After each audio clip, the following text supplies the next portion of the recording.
Hello everyone, welcome back to my channel. I hope you all are doing well and you are preparing pretty well for the CSIR as well as your SET examination. So I am here with the mock test 2 including 50 questions of B section. As you already have watched the part 1, that is the mock test 1, which comprises of several questions that can be asked in your CSIR 2024 examination. So I hope you have all get benefit from it. So this is the second part of it. So watch it completely till the end if you are a CSIR or a SET aspirant. And do watch the video completely. And also subscribe my channel and hit the like button to make me feel motivated so that I can make more life science content for all of you. Before starting the video, I have a request. Please watch the shorts of my channel because it comprises of so many important concepts as well as questions from the standard reference book that will benefit you a lot. Because I also believe that अगर आप creatively कोई चीज़ को पढ़ते हैं diagrams के साथ, figures के साथ एंड बहुत ही वेल रिप्रेजेंटेड अगर आप कोई भी टॉपिक को रखते हैं so it will retain for a longer period of time in your mind. So on that note I make shorts keeping all these points in mind. So आप देख सकते हैं मैंने बहुत सारे माइक्रोस्कोपी के जितने भी टाइप्स होते हैं लाइट माइक्रोस्कोपी के एंड अलग अलग जो क्रोमेटोग्राफी टेक्निक्स हैं एंड इसके अलावा भी कुछ इंपॉर्टेंट क्वेश्चंस होते हैं, कुछ इंपॉर्टेंट कॉन्सेप्ट होते हैं, चाहे वो इकोलॉजी के हो, स्पीशीज़ इंटरेक्शन हो, तो उनके सबके आपको शॉर्ट्स मेरे चैनल पे मिलेंगे. सो आई हाईली रिक्वेस्ट कि वॉच दैट शॉर्ट्स बिकॉज आपको 1 मिनट में ही इंपॉर्टेंट की पॉइंट्स पता चल जाएंगे because all these key points can be asked in the C section and अगर इंडिविजुअल फॉर्म में आए तो वो बी सेक्शन के लिए बहुत ही हेल्पफुल है. सो आई हाईली रिक्वेस्ट कि आप देखिए because in a very shorter period of time you will gain a lot. So let's start with the very first question of the video. So first question is matching question in which you have to match the column A with the column B. Column A contain the different description or the definition of the terminologies listed in the column 2. So you have to correctly match. So इनमें से matching question solve करने के लिए आपका approach क्या होना चाहिए, जिस भी ऑप्शन से आप familiar हैं उसको मैच कीजिए. Then pick out the option consisting of the correct choices and then through option elimination आप जल्दी से करेक्ट आंसर की तरफ पहुंचिए because this will save a lot of your time जो कि आपको जो बचा हुआ टाइम है वो काम आएगा. सी सेक्शन के 75 क्वेश्चंस में से you have to pick the correct 25 you are familiar with. So आप टाइम सेव कीजिए यहाँ पे ताकि वो टाइम आप लंबे क्वेश्चंस को पढ़ने में यूज़ करें and also to scan the 25 out of the 75. So fruitful जगह में अपना टाइम लगाइए, वहाँ नहीं जहाँ पे आपको आंसर पता चल गया बट आप ज़बरदस्ती का श्योर करने के लिए और भी सॉल्व करते जा रहे हैं. So back to the solution part. So the apparent size of an image divided by its real size is known as the magnification and the minimum distance between 2 points that still can seen as a distinct structure is the resolution. And the difference between the brightness, आप इसी से पकड़ सकते थे कि जो difference होता है ब्राइटनेस का फिगर्स के बीच में अलग अलग पार्ट्स में अलग अलग जोन में, that is known as the contrast. And the part of the microscope on which the object of investigation, जो ऑब्जेक्ट हम देखना चाह रहे हैं माइक्रोस्कोप से मैग्नीफाई करना चाह रहे हैं, that is put on the specimen stage. So microscope के अलग अलग पार्ट्स पे इस टाइप के मैचिंग क्वेश्चन बी सेक्शन में पॉसिबली आ सकते हैं बिकॉज बी सेक्शन का जो मैचिंग होता है it is comparatively easier than the matching question asked in the C section. So इस टाइप के मैचिंग क्वेश्चन से you can easily grab your 2 marks. So remember it. I have also included the detail solution. Magnification is the apparent size of the image divided by its actual size and resolution is the minimum distance between 2 points that can still be seen as a distinct. And contrast मैंने अभी just बताया the difference between the brightness of various objects और various zone on a single figure. Specimen stage का काम क्या होता है, specimen stage holds the part which you want to magnify. Now question number 2. So question number 2 is from microscopy, that is instrumentation वाला part. So it is about which one of the following microscopic technique relies on the specimen interfering with the wavelength of light to produce a high contrast image without the need for dyes or any damage to the sample. So basically आपको ये पूछा गया है a microscopy which do not includes any dye, कोई भी तरह से हमें उसे स्टेन करने की ज़रूरत नहीं पड़ती है. So इस टाइप के जो MCQs हैं वो पॉसिबल हैं कि माइक्रोस्कोपी में किस में स्टेन यूज़ होता है, किस में स्टेन नहीं होता है. So it is the light form of microscopy in which there is no use of stain and it does not involve any killing of the cell. So it is the phase contrast microscopy which relies on the contrast image without using any kind of stain, and it can also visualize the live specimen. So the two forms of light microscopy के ही दो forms जो है PC, that is phase contrast, and dark field microscopy are involved in improving the image contrast without the use of the stain, and therefore they do not kill the cells. तो ये दो जो light forms of microscopy हैं did not use any kind of stain and also it visualizes the live cell. तो इस type से भी question आ सकते हैं माइक्रोस्कोपी में, बिल्कुल पॉसिबल है, या फिर मैचिंग के फॉर्म में आ सकता है. सो इसका प्रिंसिपल क्या होता है फेज कॉन्ट्रास्ट का? So the principle is a cell differ in their refractive index. Refractive index में डिफर होता है and this is the working principle of this phase contrast microscopy, जो इस क्वेश्चन का आंसर है. Now question number 3 which is a matching question related to the marker enzymes. So you have to correctly match that which organelle associated with which kind of marker enzyme. So let's go to the answer.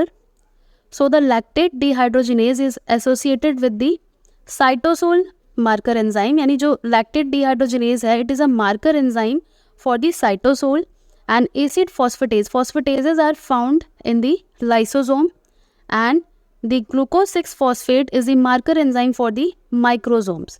And catalase नाम से ही पता चल रहा है, it is the marker enzyme of peroxisomes. So ये 4 की point से 4 मैचिंग आ सकते हैं, and at the same time this can be asked individually, यानी एक मैचिंग से कितने, हर बार मैं ये अपने वीडियो में बताती हूँ. सो 4 individual questions can be framed from a matching type of questions. Remember it and practice it. आप हमेशा ऑप्शंस को याद रखिए क्योंकि ये सिंगल फॉर्म में भी बी सेक्शन में आ सकता है. लाइक अगर आपको पूछ दे कि catalase is the marker enzyme of which of the following organelle, और else it can be asked that glucose 6-phosphate is the marker enzyme of which of the following organelle और which of the following cell location. So आपको 4 option दे देगा, you have to pick out the correct option. So likewise question can be framed. Question का जो source है वो एक question से multiple question can be arised, and अगर आप फ्रूटफुल प्रिपरेशन कर रहे हैं so you have to work out on that part कि how a PYQ can be reframed in a number of ways. Please mark my words, I am explaining कि एक question से multiple questions कैसे arise हो सकते हैं. अगर आपने वो पता लगा लिया so you will be able to crack any life science examination, because the hidden trick यही होता है कि एक क्वेश्चन को बहुत बार शफल करके, वर्ड्स को चेंज करके, या फिर किसी क्वेश्चन में पूछा है कि which of the following is incorrect option, तो नेक्स्ट टाइम में वही क्वेश्चन में पूछ दिया जाएगा which of the following is correct one, because all these things are interconnected. वही सेम बुक्स है, वही सेम सिलेबस है, so questions are repeating but in a different way, slightly different way, क्योंकि सेम क्वेश्चन तो आ नहीं जाएगा हर बार. Now one more question can be asked from this section that marker enzymes का फंक्शन क्या होता है. What is the main function of marker enzymes? So the marker enzyme can be used to assess the yield or purity of a subcellular fraction. So if a cell is fragmented, अगर आप जो आपको cell fraction मिल रहा है उसमें से अगर आप मान के चलिए कैटालेज का yield ज़्यादा मिल रहा है, so what it will indicate, ये सी सेक्शन का क्वेश्चन यहाँ से मैं बता रही हूँ कि if a cell is fractionated or homogenized and the researchers found that the catalase quantity is higher as compared to the any other marker enzyme, so it indicates the isolation of which of the following organelles. So यहाँ पे directly पूछ दिया है कि आपको catalase ही ज़्यादा मिला है उन रिसर्चर्स ने जो भी फ्रैक्शनेशन किया है सेल का, सो कौन सा ऑर्गेनील एक्सट्रैक्ट आउट हुआ है या सेल से आइसोलेट हुआ है, you have to work out that. So अगर आपको पता होगा कि catalase is a marker enzyme of peroxisome, so you can directly take कि peroxisome is the organelle which is fractionated और which is separated from the cell because the marker enzyme is the catalase. So इस type के questions बहुत ज़्यादा frame होते हैं. So you have to remember it कि ये छोटे छोटे पॉइंट्स जो बी सेक्शन के हैं वो ही कंसेप्चुअलाइज वे में, यानी कि डायरेक्ट पूछने के बजाय थोड़ा सा घुमा फिरा के एक एक्सपेरिमेंटल कंडीशन क्रिएट करके आपको कंक्लूजन तक पहुंचना होता है. सो ये मत सोचिए कि बी सेक्शन के क्वेश्चन सिर्फ आपको फैक्चुअल्स हैं, आपको रटना है एंड रट के बस उसका आंसर टिक करके मार्क्स बी सेक्शन में गेन करना है. No, it is not like that. The scenario is कि बी सेक्शन का जो आपको अंडरस्टैंडिंग है वो सी सेक्शन के क्वेश्चन को सॉल्व करने में काम आएगा. अगर आपका बेसिक्स क्लियर है, आपके पास फैक्चुअल नॉलेज है, so you can solve every question of C section. So ये सारे इंपॉर्टेंट पॉइंट्स मुझे बताना था ताकि आप इन सभी बातों को ध्यान रखें अपना पेपर सॉल्व करते वक्त. So now next question. When the velocity of enzyme activity is plotted against substrate concentration, which of the following is obtained? So when a velocity of the enzyme, that is the V0, is plotted against the substrate concentration, that is the substrate concentration, then the graph obtained is hyperbolic curve. So most of the enzymes show Michaelis-Menten constant, that is MM kinetics, in which the plot of initial reaction velocity against substrate concentration is in hyperbolic form. So this type of hyperbolic curve is obtained when the initial velocity and the substrate concentration is plotted. So this is the substrate velocity curve which is hyperbolic. Now next question from again biochemistry. So this question is about which of the following catalyzes the reversible degradation of 2-phosphoglycerate to phosphoenol pyruvate, यानी 2-PGA को PEP में कौन convert करता है? So you have to match it. Trypsin is not the right answer और chymotrypsin भी नहीं है.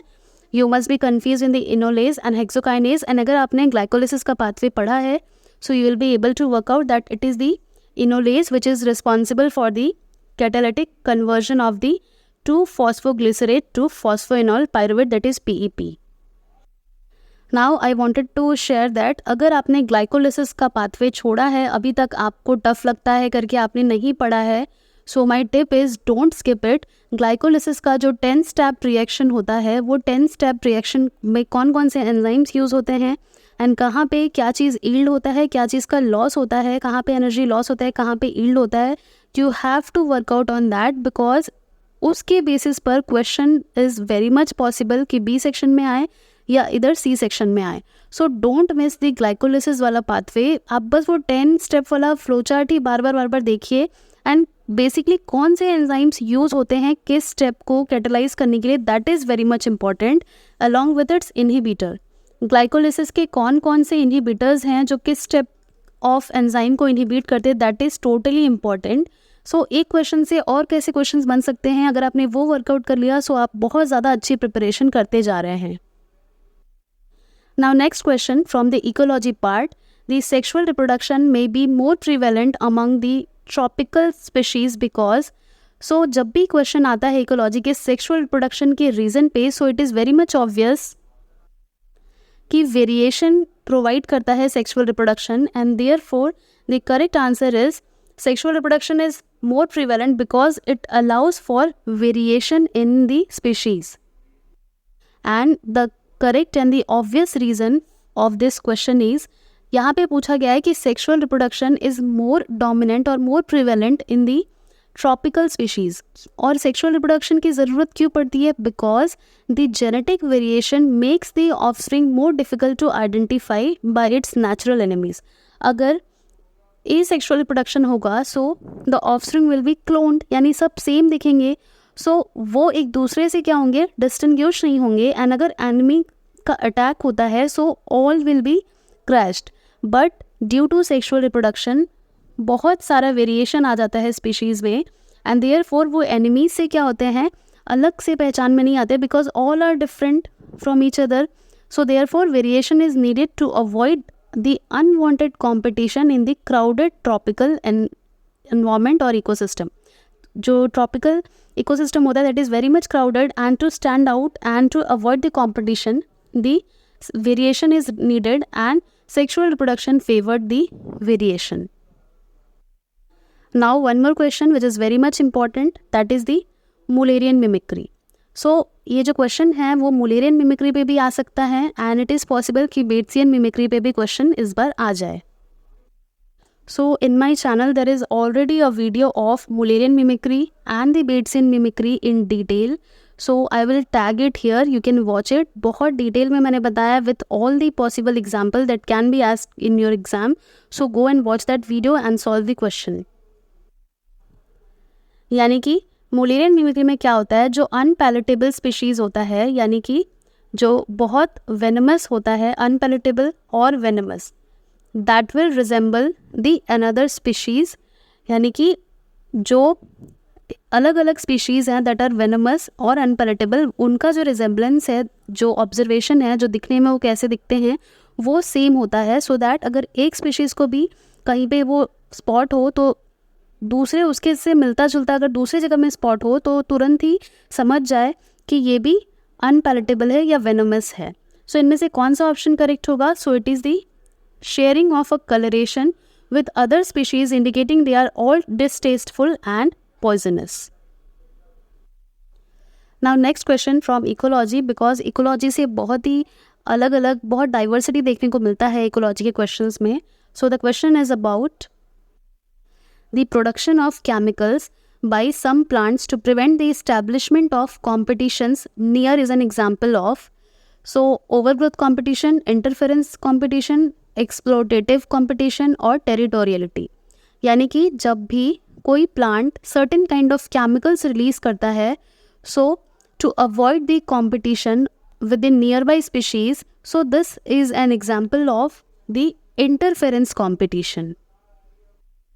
So this kind of condition in which the inhibition of another species using certain kind of chemicals is known as the allelopathy. Allelopathy में क्या होता है, एक species क्या करता है, दूसरे स्पीशीज़ को इनहिबिट करने के लिए सर्टेन काइंड ऑफ केमिकल्स का रिलीज करता है. So this kind of inhibition is known as allelopathy. Now next question, which is a very common and obvious question that can be asked in this B section और the SET examination. So rhizobium is the bacterial symbiotic partnership of ruminants, ants, legumes और actinomycetes. So जो rhizobium होता है वो bacterial symbiotic partner होता है किसका, आपको ये बताना है. सो फर्स्ट ऑप्शन है ruminants, that is totally wrong, because जो रूमिनेंट होते हैं वो सेल्यूलोलाइटिक बैक्टीरिया को रखते हैं, यानी उनके साथ सिम्बायोसिस शो करते हैं सेल्यूलोलाइटिक बैक्टीरिया. एंड एंट वाला भी ऑप्शन टोटली रॉन्ग है, because the rhizobium fix nitrogen in association with the plant root but not the ants. So ये ऑप्शन भी टोटली इनकरेक्ट है, ए भी इनकरेक्ट था. Legumes is the correct answer. So it shows the symbiosis with the legumes. And D है actinomycetes. So ये भी wrong option है, because some actinomycetes are fungal partners of higher plants which are able to fix nitrogen in the root nodules. यानी जो actinomycetes हैं वो fungal partners होते हैं, फंगस के साथ में सिम्बायोसिस शो करते हैं but not with the bacteria. So correct answer इस क्वेश्चन का है legumes. You have to remember it. Now next question. So the next question is which of the following is an invagination of the muscle cell sarcolemma. So muscle cell sarcolemma के invagination को कौन सा terminology दिया जाता है? T tubules is for transverse tubules, sarcoplasmic reticulum, microtubules और cisternae. So it is the transverse tubules which is the invagination of the muscle cell sarcolemma. यहाँ पे फिगर में भी दिख रहा है ट्रांसवर्स ट्यूब्यूल. सो जो टी ट्यूब्यूल्स होते हैं these are the invaginations of the sarcolemma which extends into the interior of the muscle fiber as the sarcotubular system. यहाँ पे फिगर में दिख रहा है transverse tubules. So this type of question from animal physiology is also possible either in the CSIR or in the set examination. Now again a very important question from the ecology section, and this question is totally important. This can be 100% asked in this exam. So the question says that optimal foraging theory suggests a predator will switch to a single prey species when. So सबसे पहले आपको इसके बारे में पता होना चाहिए the optimal foraging theory. what does this theory says about? So this optimal foraging theory, which is abbreviated as OFT. So ये जो OFT है, it is a behavioral ecology model that helps to predict how an animal behaves when searching for the food. यानी ये जो theory है वो ये बताता है कि जब एक एनिमल फूड सर्च करता है तो हाउ इट विल बिहेव. सो ये एक इकोलॉजिकल मॉडल है. सो इसका जो बेसिक्स है वो अगर आपको पता होगा सो आप इसका ऑप्शन जो है करेक्ट वो पता कर पाएंगे. सो OFT में क्या होता है, the reward from one prey exceeds the total reward from several prey species. This is the correct option. It means the answer of this question is the option A, which says that जो predator है that will switch to a single prey only if the reward from one prey is much more higher than the total reward from the several prey. यानी कि अगर 4-5 prey हैं, suppose कि 4 prey हैं and सिर्फ एक prey है, तो अगर जो benefit है या जो reward associated है एक prey के साथ में वो इन चारों से भी भारी हो, so it will switch on to the single prey. Because अगर एक को खा के ही उसको सारे एडवांटेजेस मिल रहे हैं, so why does the 4 are required. 4 की ज़रूरत ही क्यों होगी जब उसको जब बेनिफिट है, जो रिवॉर्ड है वो सिंगल स्पीशीज से ही इतना ज़्यादा मिल जा रहा है. So this is the concept of the OFT. So right answer है इसका A, एंड पॉसिबल है कि इस बार ये क्वेश्चन आ जाए. Now next question is also from ecology, which is about which of the following organism is most likely to be selective herbivore. So here the selective word means that the herbivore may choose their forage or the food source depending on the season or the food availability, but they may choose high quality food before the lower quality. So selective शब्द का ही मतलब होता है कि choose करके on a certain criterias. So this is known as the selective herbivore. So इनमें से कौन सा टर्मिनोलॉजी जो है वो सिलेक्टिव हर्बीवोर के लिए सुटेबल है? So it is the browsers which are the selective herbivore. And browsers क्या करते हैं? They feed on the new leaves and birds. So browsers feed on the new leaves and birds. And this ruminants तो ये option है ही नहीं, because ruminants are distinguished by their digestive system rather than their dietary preference. यानी कि जो ruminants है वो सिलेक्टिव हर्बीवोर को नहीं कहा जाता है. It is the distinguished on the basis of digestive system rather than their dietary preference. वो क्या खाते हैं क्या नहीं खाते हैं उसके बेसिस पर ruminants नाम नहीं है. And this C that is the grazers भी रॉन्ग ऑप्शन है, because grazers can be selective but most crop down to a particular level, moving on to relatively quickly. And जो डी है omnivores तो option है ही नहीं. Omnivores जो हैं वो ओकेजनली सिलेक्टिव होते हैं but they tend to more adaptable in their diet. Now one more question from ecology. Anoxic conditions develop at depth in temperate lakes because anoxic condition develop होती है at the depth in the temperate lakes because सबसे पहले the term anoxic refers to a condition where there is zero oxygen. यानी कि anoxic का मतलब क्या होता है? zero oxygen concentration या condition. So ये कब होता है? So first option है decomposition dominates over photosynthesis.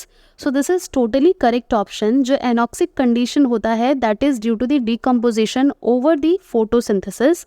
And जो option B है limiting nutrients do not allow photosynthesis at depth.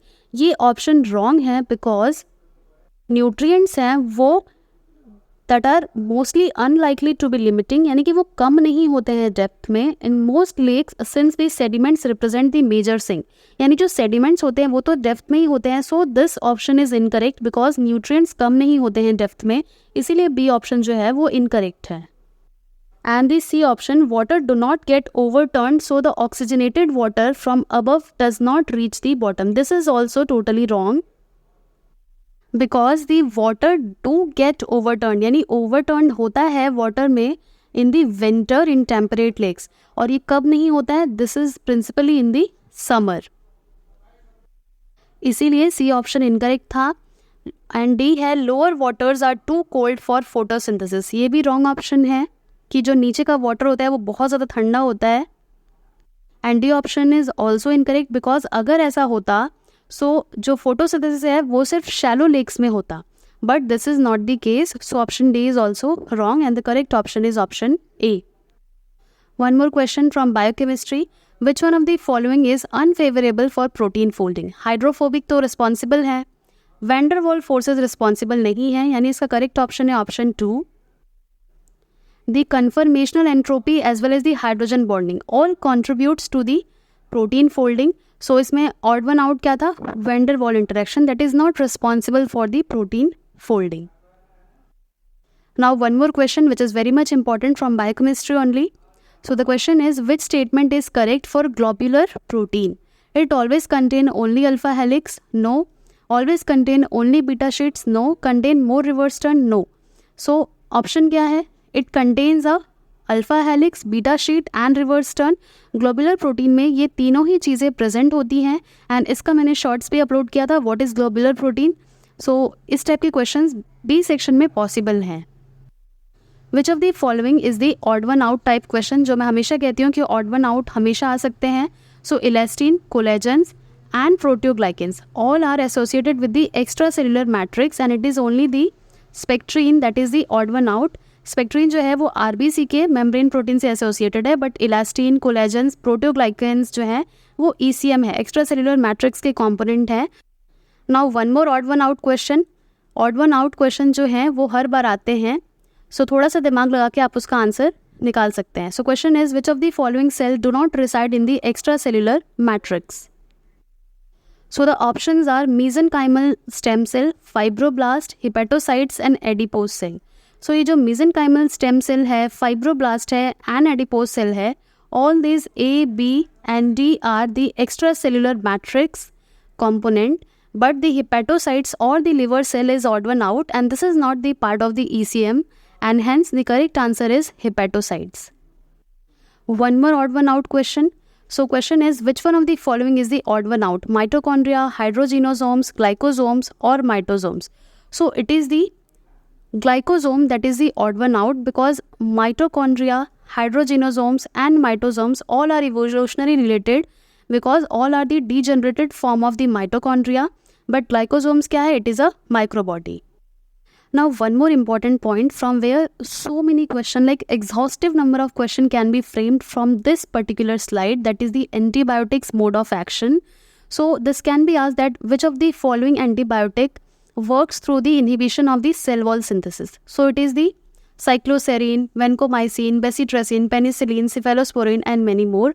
And the quinolones work through inhibiting the DNA gyrase. And कौन कौन से हैं? नालिडिक्सिक एसिड पूछा जाता है हर बार, अगर एप्लीकेशन से क्वेश्चन आए तो आपको एक पूरा सिनेरियो क्रिएट कर देगा कि a researcher is working in the DNA application and it treated with the nalidixic acid, so कौन सा इसमें से प्रोसेस नहीं होगा.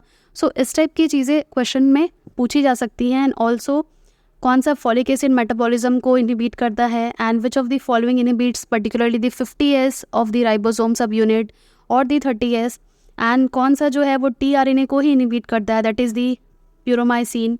सो ये सारे इनमें से मल्टीपल क्वेश्चन अराइज हो सकता है और मैच द फॉलोइंग में तो डेफिनेटली ये आ सकता है, बहुत सारे पूछ सकता है मैच द फॉलोइंग में.